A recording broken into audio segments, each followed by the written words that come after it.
Shalom, peuple de Dieu, c'est de la part de votre frère Christian dans le Seigneur. Nous sommes encore ici, toujours pour la vie de l'édification du corps de Christ, avec un nouveau terme. Le terme est que nous avons la vraie bénédiction en Jésus-Christ.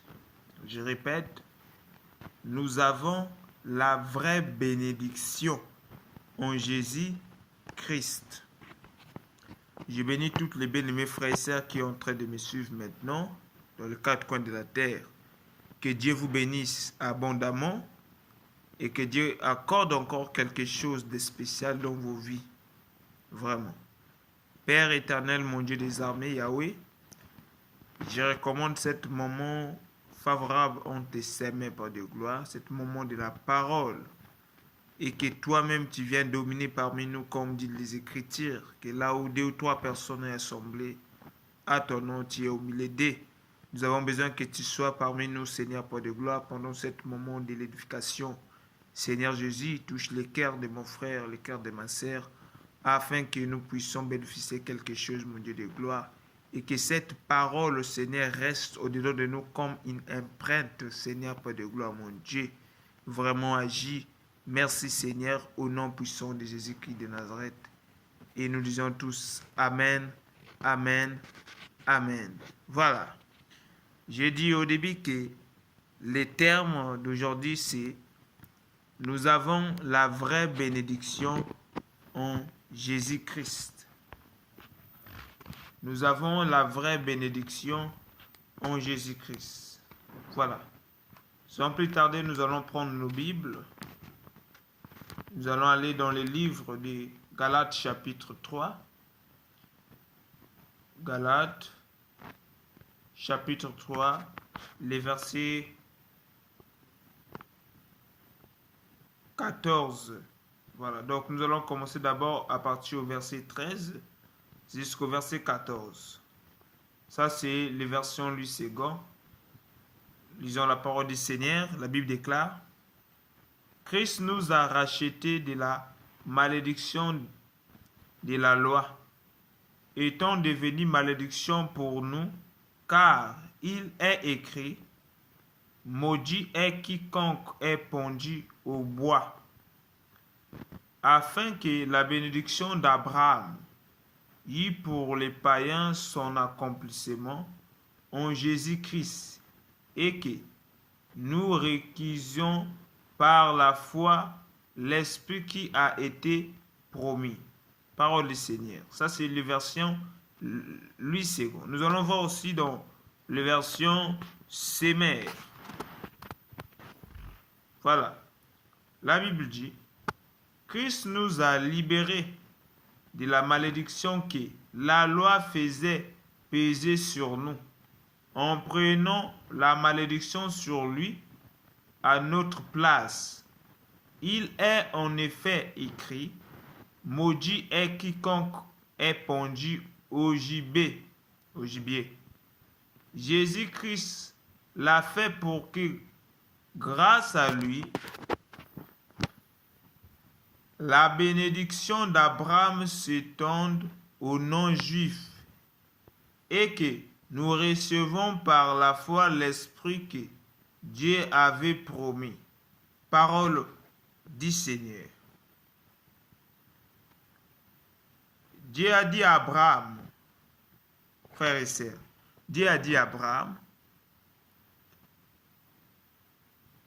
à cause de l'obéissance que tu as fait à travers moi, parce que Abraham avait obéi au commandement, au précepte de Dieu, de l'Élohim, et Dieu lui a dit qu'à cause de toi, toute la famille de la terre sera bénie, c'est-à-dire toute ta postérité sera bénie. Et Dieu a béni Abraham. Et il a dit aussi à Abraham que toute ta postérité sera bénie. Il a dit même toute la postérité de la terre, c'est-à-dire toute les descendants de la terre seront bénis en toi. Vous voyez?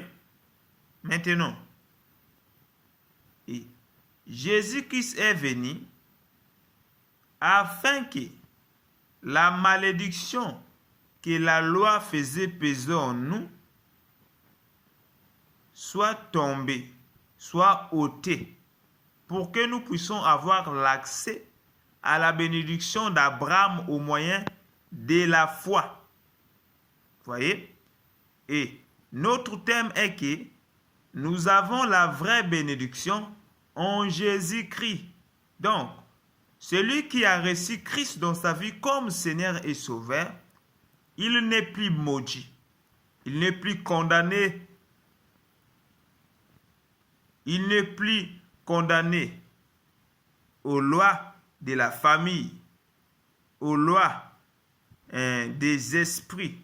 Vous voyez? Mais il est libre en Christ parce que la Bible dit que vous connaîtrez la vérité et la vérité vous affranchira. Or, la vérité, c'est Christ. Jésus dit que je suis le chemin, la vie et la vérité. Donc, la vérité, c'est Christ.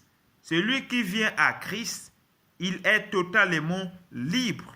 Il est totalement béni de la vraie bénédiction. Vous voyez? Donc, pour que nous puissions avoir la bénédiction, il suffit que nous puissions seulement recevoir dans notre vie Jésus-Christ comme Seigneur et Sauveur. Et à ce stade-là, nous sommes bénis. Vous voyez? Mais aujourd'hui, nous allons constater que même dans les assemblées, dans les églises, je ne suis pas là pour taquer les églises, mais pour dire juste la vérité. Aujourd'hui, nous avons dans les assemblées, il y a des gens, pas tout le monde, mais il y a des assemblées, il y a des gens qui prêchent encore aux non-croyants, c'est-à-dire à celui qui n'a pas encore reçu le Christ dans sa vie comme Seigneur Sauveur, il leur prêche la bénédiction.